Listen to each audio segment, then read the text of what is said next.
Thunderbolts * isn't short on complex characters, but few have sparked the same level of unlikability and reluctant intrigue as John Walker. Walker was supposed to be the MCU's next Captain America, a mantle he eagerly took on and quickly stained. With his rigid jawline and military honors, he had the look.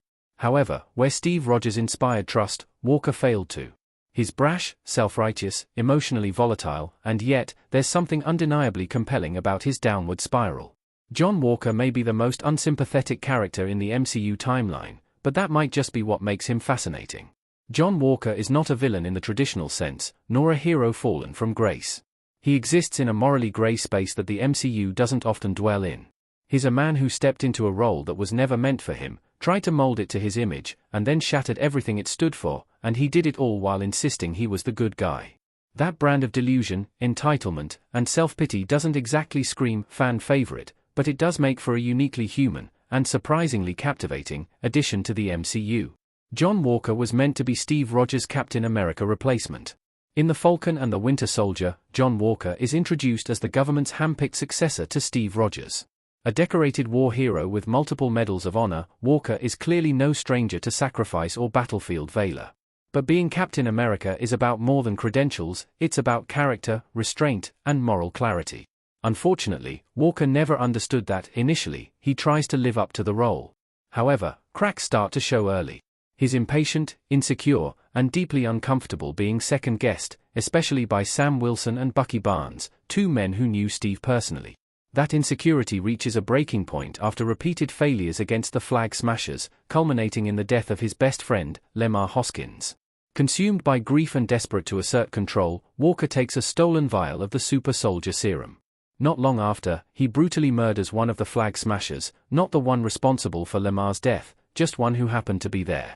He does it in broad daylight, with Steve's shield, and in full view of horrified civilians. In that moment, the symbol of Captain America is tainted, not by an enemy, but by the man meant to uphold it. Why John Walker is so unsympathetic? John Walker in limo in Thunderbolts trailer. There's a reason audiences recoiled from Walker almost instantly. He's not evil, but he's the kind of guy who thinks his resume entitles him to unquestioned authority. He has the potential to be a hero, but his worst impulses, pride, arrogance, emotional fragility, always get the better of him. He couldn't handle not being special, and when that frustration boiled over, innocent people paid the price. Even after being stripped of the shield and dismissed from the Captain America role, Walker spirals further. He builds his own knockoff shield, insists that he is Captain America, and lashes out at anyone who challenges that delusion. By the time he reappears in Thunderbolts *, he's not just a disgraced soldier, he's a broken man clinging to a version of himself that no longer exists. One of the more quietly devastating aspects of his Thunderbolts * flashback is the implication that he's lost his family.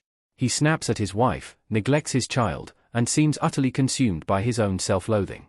It's not hard to imagine that he drove them away, not through some dramatic betrayal, but through the slow, steady erosion of empathy that comes with untreated trauma and unchecked ego.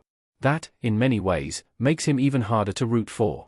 He did this to himself, and he still acts like the world owes him something. Why John Walker being unsympathetic is a good thing. John Walker in Thunderbolts trailer shrugging. Still, there's something undeniably compelling about John Walker, precisely because he's so hard to like. In a universe filled with gods, wizards, and billionaires, he's just a guy who couldn't cope with being ordinary. His failures are painfully human. He grieves, he spirals, and he makes terrible decisions not out of malice, but out of desperation to be seen as good and heroic, even when he's clearly not. The flashback sequence in Thunderbolt *, induced by Bob's powers, shows a man drowning in regret. He's haunted by the blood on his hands and the family he's lost. The mask of control slips, and we see something raw underneath: depression, grief, possibly PTSD. He doesn't know how to ask for help, so he just keeps doubling down on the worst parts of himself.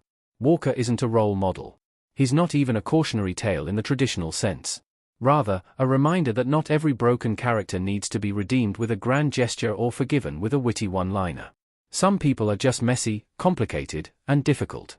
Maybe, in a franchise as shiny and heroic as the MCU, that's exactly what makes John Walker stand out in Thunderbolt *.